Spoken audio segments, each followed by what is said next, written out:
Listen to me.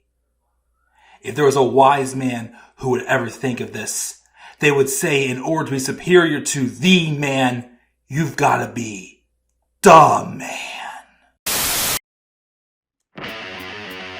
For I am the man himself.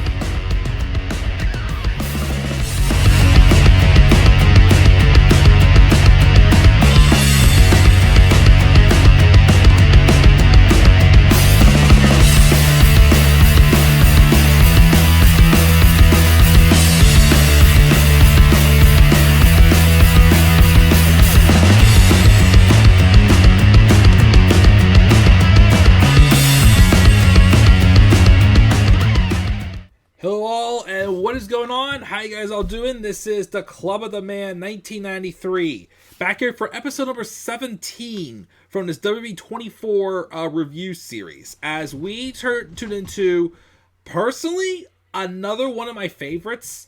Watching this documentary again, I really enjoyed this one. Like I said, I would say still so far, the Daniel Bryan one was still probably my favorite. You know, I'm being biased towards that. This one with the Hardy Boys. Well, I have one little nitpick about it. I thought this one was very dark, but it was also very well done. Really dug into the deep dark side of the vices of both Matt and Jeff Hardy. This was made around WrestleMania 34 or right after that, because it goes basically from the beginnings. Most of it, again, was spent on their dark times in between their runs with WWE and ended around WrestleMania 34. I'll say my nitpick now. Because of what happened after around WrestleMania 34 with Jeff, I do kind of wish they would have stopped the story after the WrestleMania 33 return, if I'm being honest. But I still think this is still one of the best ones, the best 24 specials we've seen so far in this series.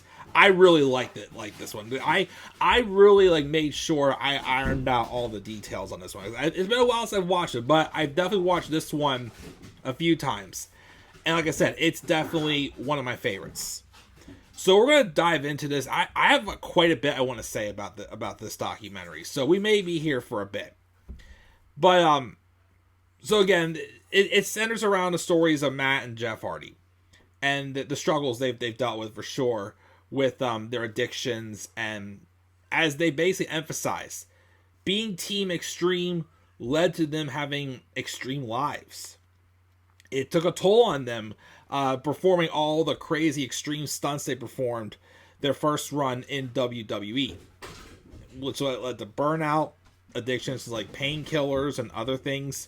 And if I'm being honest, although Jeff still has his vices that he still deals with to this day, I really think Matt Hardy's story probably scared me a little more than Jeff's, if I'm being honest, when I watch this. Especially in 2011, because it seemed like both of these men, especially Matt, are very addicted to well, I shouldn't say addicted, but they're very into the changes in media with social media and entertainment. They liked making home videos as kids, and they kind of that's what they said when they kind of got to when Matt discovered the broken gimmick in TNA after he came back after going through rehab. The stuff Matt was doing when he hit his rock bottom, I think, scared me more than Jeff's. Although again, Jeff, unfortunately, still has his moments dealing with his vices even today. But let's talk about this. So, they didn't really talk about much about their first run in WWE when they first growing up. They just emphasized that, they grew up in Cameron, North Carolina. I think they mentioned also about their mother dying young. Their mother died in 1987, I think it was. So, yeah, Matt was maybe 13 or 14 years old, and Jeff was just a mere 10 years old when that happened. So I'm sure that was hard on them. They weren't really the wealthiest, but they had a lot of land. They were just two men who loved wrestling and who dreamed of, being superstars. I think they made up their own promotion, like Seth Rollins I think they called it TWF, Teens Wrestling Federation, or something like that. I think that they made up. And then they just got to WWE, and they were just tearing through the tag team division, making their names for themselves, with Edge and Christian and the Hardy Boys, and, all of them. They did not touch, though, on Matt Hardy and Lita, and, that issue there. That got all bypassed. But they more so just emphasized at the beginning about how great they were, but how it all eventually took a toll on them. And it was around, 2008, 2009, where things, they were burned out. They had been in with the company since 2000 or something like that. So obviously they were experiencing some burnout. And also from all the crazy stunts. Because as they emphasized, they were Team Extreme to transforming their life to be very extreme. And that's where, they were just in a lot of pain. And they were just, again, burnout. And that's when their addictions started coming in. They were showing video recordings of the both of them drunk and doing weird things. Matt, of course, as well, was shown him falling asleep during interviews and whatnot. It was bad. It was very bad. A little hard to watch, but just really shows how far these men, well, Matt at least, has come. Jeff still worries me to this day, of course, but in 2009, was when Jeff Hardy left WWE. He was world champion. He dropped to CM Punk. I think he lost a loser leaves WWE match, I think it is, on SmackDown. And in his farewell speech, he said, "This isn't goodbye forever. This is goodbye for now." So Jeff left the company about right after that. And then Matt stuck around until until October of 2010, and then he got released. But of course, both of them they weren't in the best space at the time. So this is where both of them kind of hit their rock bottoms. Jeff Hardy would sign with TNA pending charges, because he was immediately, when he got out, he was getting arrested for DUIs and such, and drugs. I think they were illegally purchasing drugs as well, which also led to, I think, his arrest and a couple other people he was associated with arrests. And then he got signed to TNA in 2010 pending charges, I believe it was. And Jeff just didn't really, as I mentioned before, you would have thought him getting the main event spot in WWE and kind of getting that spot immediately in TNA, that he would clean up his act. He unfortunately didn't. They made it so he actually was a little selfish and a little cocky when he got to TNA. And he wouldn't be showing up on time. He would also be showing up not in any physical shape or form to be able to perform. And it really bit them in the rear with the well-known match with him and Sting, which I don't watch a lot of TNA, but I do know about the Sting match with Jeff Hardy in TNA. It first came to my attention, actually, when I first started watching Just Alex on YouTube, when he made his first of his worst wrestling matches of all time videos. And this match with him and Sting from TNA's Victory Row 2011 was on that list. And I remember when that popped up, I'm like, why is a match with Jeff Hardy and Sting one of the worst matches ever? And when he told the story, I'm like, oh, shoot. So, for those who don't know the story, because I actually did look up the match and watch how thing happened. It was the main event, I believe, of TNA Victory Road 2011. Jeff Hardy was the world champion of TNA, defending against Sting. And I guess Jeff, as usual, was nowhere to be found. When Jeff's music played, he didn't come out. But then eventually, they said backstage, there were people actually carrying Jeff to get to the entranceway. And he walked past Eric Bischoff. And I'm sorry, Eric Bischoff should have stopped him right there and not even let him go out. He let him go out, and then Sting came out. And then before the bell can ring, Eric Bischoff comes out, calls an audible, and tells Jeff, score a Stinger Splash, Scorpion Death Drop, you're out of here. And tells Sting just the same thing. And I think when the bell even rang, Jeff Hardy was doing something where he's like waving his shirt around, teasing he's going to throw it, and he teases again, and then he just dropped the shirt, and Sting just did what he was told to do. He did the Scorpion Death Drop, after he did the Stinger Splash, and that was it. That was it. The match was over in just a couple seconds. Everybody says it's a black mark on TNA.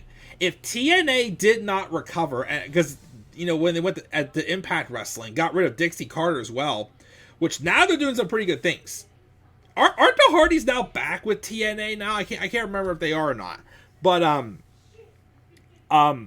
yeah, Sting was going up the entrance ramp as the new TNA champion. And I think there was fans yelling, that match sucked. And Sting just went, I agree. Everybody was not happy that day with what happened. And again, although Jeff Hardy is held responsible because of, his addictions and whatnot, you also got to put some blame on Eric Bischoff for that. Because he should not have let the moment he saw Jeff Hardy intoxicated and obviously nowhere in the shape or form to compete, he shouldn't have sent him out there. That was a horrible call on Bischoff's part. That's, I think, where they emphasize where Jeff Hardy hit his rock bottom. And he was sent home to get the help. When Jeff started turning around, though, that's when Matt really he hit his rock bottom shortly after that. Again, both of them were always used to being together for the longest time. And it was also during this time where the two kind of briefly drifted apart, they said, too. And like I said before, Matt Hardy especially seemed to be very into, media and whatnot, and, the trends and whatnot. I guess there was, in August of 2011, he posted a suicide note on his Twitter. And people like Shane Helms and a few of his friends are like, Matt, why would you gotta take that down? No. It's getting all the reactions, the retweets. It's like, yeah, that's not the way to do things, though. And again, they were showing these video clips of not him getting drunk, but him obviously under the influence. These crazy videos of him driving drunk. There was interviews where he was literally falling asleep. And Matt even said that when he was being interviewed, in modern time when this was made, that he was given advice to take these sleeping pills, and those made him even worse. He said that was probably the worst advice he ever took, was to take those sleeping pills. But, of course, obviously, I think it took an incident where he drove his car through his and Reby's garage door, because at the time, him and Reby weren't married yet. That's, I think, when basically Matt finally realized he needed to get help. In the first place, he went to rehab. He got kicked out because I guess there was people there who were still sneaking the booze, and it wasn't really right for him. So he got put into a better rehab facility, and he came out.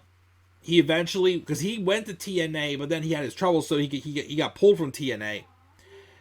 After that, when he got cleaned and he went back to TNA, that's when he came up with the broken Matt Hardy character. It kind of, reflected on his past. And just again, also kind of just allowed him and Jeff to just reinvent themselves and pretend it was them being the kids again. Making up all the, craziness, the ultimate deletion, the different catchphrases and whatnot. It was amazing. And with that reinvention, it did kind of get them back on WWE's radar. And, they always did have desires to eventually go back to WWE. Michael Hayes contacted them and said, let's talk. Then they talked to Vince as well. Showed, obviously, that they have matured. But they were trying to keep it a secret. Because rumors were very heavy for around that time about the Hardy Boys coming back. But they would deny it. they would deny it, and they threw us off even more because the month of March before WrestleMania 33, they worked a month in Ring of Honor. And they also had the Ring of Honor tag titles. And I think they dropped them the Friday before WrestleMania to the Young Bucks, I think. Well, they dropped the titles like that Friday before WrestleMania. And then they arrived at the show and snuck on the bus. Probably right when the show began. They had about an hour. And then, of course, they made their way in. And then they made their entrance, which, rats! I forgot before I recorded this. I was going to download the old footage I got of me and my friends, our reaction when the Hardy Boys came out at WrestleMania 33. Because, again, as I always mentioned, with being like a late bloomer fan to wrestling, the Hardy Boys were definitely ones I wanted to see wrestle live. And that I got to see that happen. I don't know if there's anyone else that I didn't get to see wrestle live that I've always said that I wanted to, but I did. I can list off all the names now, but there's probably still a few that I didn't get to, but, it is what it is. But they did come back at WrestleMania 33 in the Raw Tag Title ladder match. And they took on the champions at the time were Gallows and Anderson for the club, Sheamus and Cesaro right before they became the Bar, and Enzo and Cass. And it was an amazing match. Jeff Hardy, of course, did a swanton off the top of the ladder at age 39, and they won the Raw tag titles.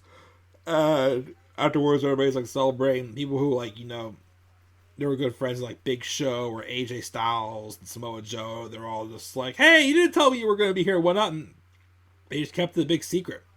Heck, again, I think a day or two before, they posted a photo of them at the airport saying, "It's been a great weekend here in Florida." I mean, in Orlando. They were really covering up that they were coming back. And they did a pretty good job with it, too. I still had my hopes they were going to be at WrestleMania 33, and they didn't indeed happen. This is where I do kind of wish they would have stopped right here, but they didn't. They then talked about when Jeff injured his shoulder in the fall of 2017, which kind of prompted the idea, because right before Jeff returned at WrestleMania on the Raw at WrestleMania 34, like a month or so before, he did get arrested again for, I think, another DUI incident. And that happens, you're like, Jeff, no. And that's something I wish they would have left out of this documentary. I wish they would not, because they basically emphasized that although they both came back and did great things as a team, they also sort of emphasized how both of them did go off on their own paths like a year later. Matt Hardy, while Jeff was out injured, did introduce the broken gimmick to WWE, of course, because TNA owned the rights to it. They had to call it the Woken gimmick. So he was Woken Matt Hardy instead of Broken Matt Hardy. And it was involved with a feud with him and Bray Wyatt, which we all know could have been better. Vince just never understood the broken gimmick. It wasn't his thing. Like, they did the Ultimate Deletion match, I think, on a Raw after Elimination Chamber. And the match was over, he goes, "I don't get it. People love it, but I don't get it." And then of course he would go. Well, Matt would then go on to WrestleMania 34, win the Andre the Giant Memorial Battle Royal with a returning Bray Wyatt, who the story was removed the spell of Sister Abigail through the Lake of Reincarnation. And of course they would go on to win the Raw tag titles after WrestleMania, which that was a team they could have done so much more with, and they didn't. And then, of course, once they dropped the titles, Bray Wyatt went off TV for like almost a year before he found the Firefly Funhouse and whatnot. And then, like I said, Jeff was gone from the fall of 2017 until the night of WrestleMania. He made his return. He would go on to win the U.S. title shot after that, and then that was basically it. They didn't really do much after their first year, I would say, when they came back to WWE. They did some stuff, but not as much as they probably could have or should have. Both of them, of course, end up leaving WWE 3 to 4 years later. Matt left in March of 2020, went to AEW, where he did have a solid beginning with AEW, but after a while, he kind of just went a little directionless. And then Jeff, we all know how Jeff had another couple instances with his addictions, and he got released in late 2021 after he walked out on a match during a house show, and he refused rehab. I still though wonder to this day, with when I listened to the interview on Talk Is Jericho when Jeff first debuted in AEW, there was a spot, I forgot when it was, where it kind of looked like Matt was kind of like speaking on Jeff's behalf, and it felt like he was covering something. And we all know as well, while in AEW, Jeff did get arrested again. And I think right now he's currently on a 10-year suspended license. He can't drive. And I think he's not allowed to go outside of the United States either. So he basically is on his last chance. And that's the only sad part is, yes, Matt got clean and he's stayed clean, which also emphasized how much him being a father has changed him and whatnot. Jeff has still had his moments where he's gone back to his vices. And that's why it bothers me still that they still, when he was in WWE, they occasionally still did the storyline with him and with Jeff dealing with his addictions and whatnot. And the part that's hard for me to get behind that storyline still is, one, they've done it several times. And two, why should we feel bad when Jeff has gone back to those addictions? You know what I mean? But I'm not going to take away. I'm still a fan of both of these guys. And I do think this was a very well-told story about their darknesses and whatnot. And their journey back to WWE. It's a great watch for sure. I definitely would recommend watching it. But that's going to do it for this review of W24 The Hardys Woken. Again, definitely check it out. The next one is behind the scenes of WrestleMania 34. I don't really remember that one, to be honest. I don't know if I ever really seen it before, if I'm being real with you. But as I keep saying, my goal is to get 3 more of these done and that's why I have 20 of them done before I leave for my business trip on the 12th. So hopefully I can get that accomplished this coming week. So you guys thoughts again about this documentary down in the comment section below. Slap a like on the video and subscribe for more content on my channel. Follow me on Twitter as well at the Club of the Man 93. You may also follow me on TikTok and Instagram at the Club of the Man 1993. And until then, guys, I'm checking out. I'll catch you all later. Have a great rest of your night, and do not forget, in order to be superior to the man, you've got to be the man. And for I am the man himself. And that is not just a pain, my friends. That is a fact of life. Yeah!